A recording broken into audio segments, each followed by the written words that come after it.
Pada proyek ini, DC motor servo S151 dikendalikan agar posisinya mengikuti set point dengan prinsip closed loop control, yaitu posisi motor terus dipantau melalui sensor feedback untuk menghasilkan respon yang cepat, stabil, dan error yang kecil. Sistem menggunakan kontrol PID sebagai dasar pengendalian, kemudian dikembangkan dengan full stack feedback melalui metode pole placement dan LKR. GUI berbasis processing IDA juga digunakan untuk monitoring tuning parameter dan analisis respons secara real time. Tapi, bagaimana DC motor servo ES151 dapat mencapai posisi target secara cepat, stabil, dan minim error?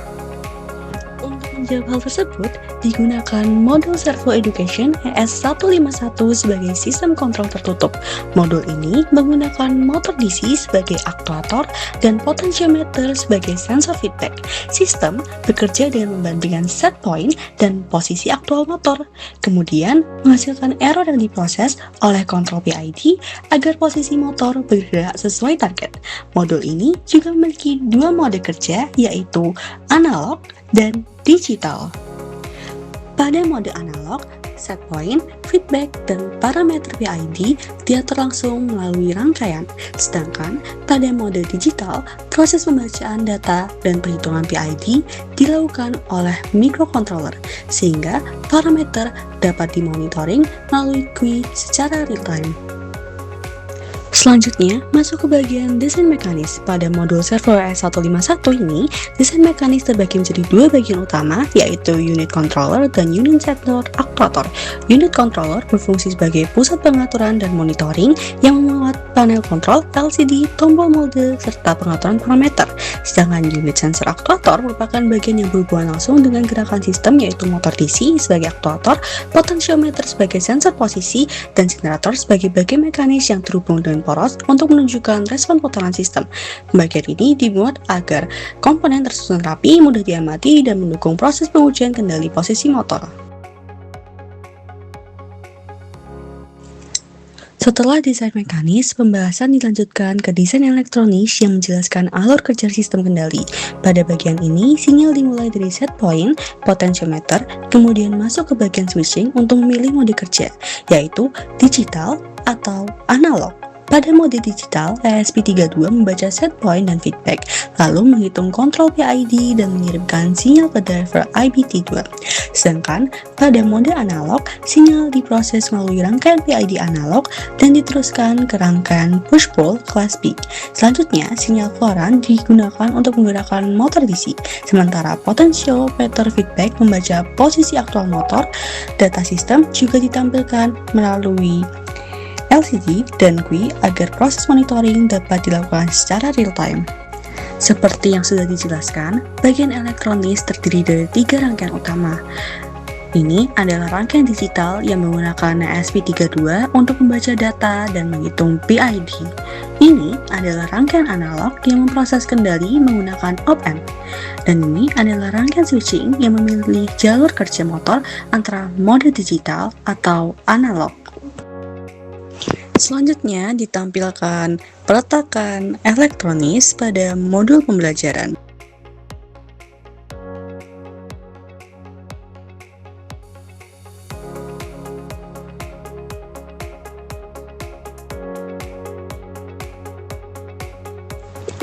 Setelah bagian elektronis, pembahasan masuk ke bagian GUI.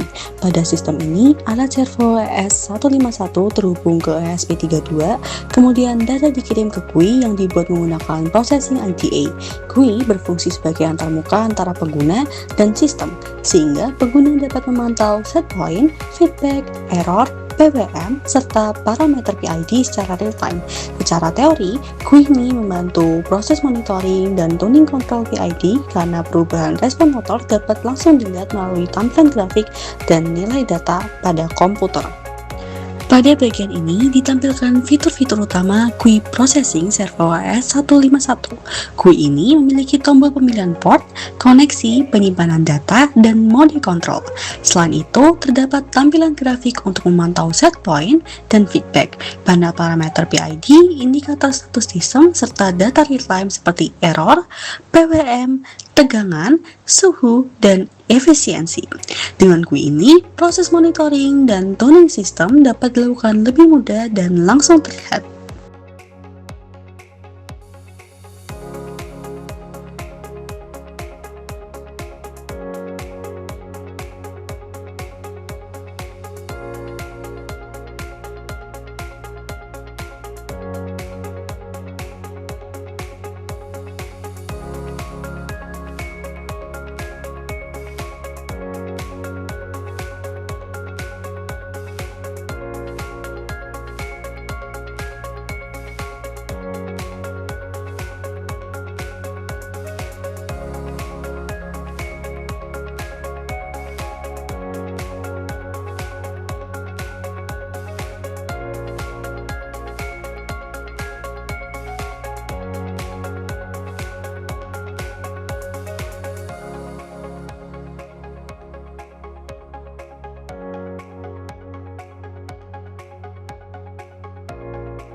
Pada bagian ini dijelaskan konsep dasar pemodelan sistem motor DC. Pemodelan bertujuan untuk mempresentasikan perilaku motor secara matematis, sehingga respon sistem dapat dianalisis sebelum dilakukan pengendalian. Pada sistem ini, input yang digunakan berupa PWM atau tegangan kendali, sedangkan outputnya berupa posisi motor. Nilai output tersebut dibaca kembali oleh sensor posisi atau potentiometer sebagai feedback. Dengan model yang baik, proses rancangan kontrol PID maupun pole placement dapat dilakukan lebih terarah. Model matematis motor DC dapat dijelaskan melalui dua bagian utama, yaitu persamaan listrik dan persamaan mekanik. Persamaan listrik menggambarkan hubungan antara tegangan, arus, hambatan, induktansi, dan gaya gerak balik motor. Sedangkan persamaan mekanik menjelaskan hubungan antara torsi, kecepatan sudut, gesekan, dan beban motor. Dari kedua persamaan ini, sistem dapat dipresentasikan dalam bentuk transfer function maupun state-based space. Model state space inilah yang nantinya digunakan sebagai dasar perancangan pole placement. Selanjutnya adalah kendali PID. PID bekerja berdasarkan error, yaitu selisih antara set point dan output aktual motor. Parameter KP berfungsi mempercepat respon sistem, KI membantu mengurangi error steady state, sedangkan KD berperan meredam overshoot atau osilasi. Pada motor DC, servo ES151, PID digunakan sebagai kontrol dasar agar posisi motor dapat bergerak mendekati set point dengan respon yang lebih stabil. Pole placement merupakan metode full state feedback yang menggunakan motor state space untuk menentukan gain kendali.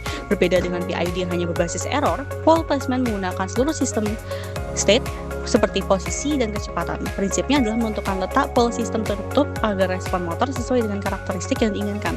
Dengan metode ini, kecepatan respon dan kestabilan sistem dapat diatur secara lebih sistematis.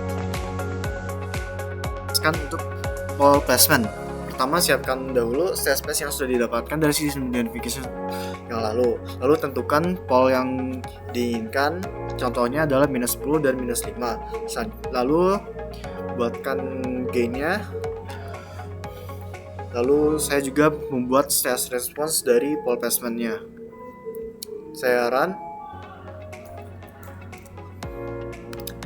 Berikut adalah hasil gainnya, yaitu 1,0E plus 0,4, 7,658 dan minus 0,1830.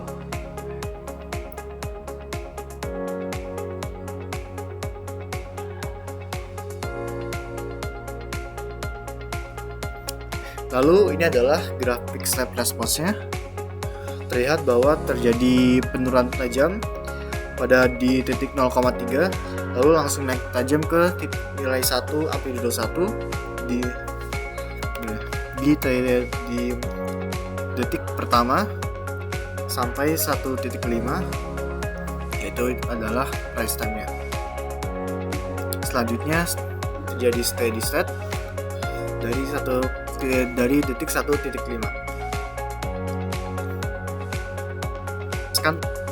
Sekian presentasi dari kami.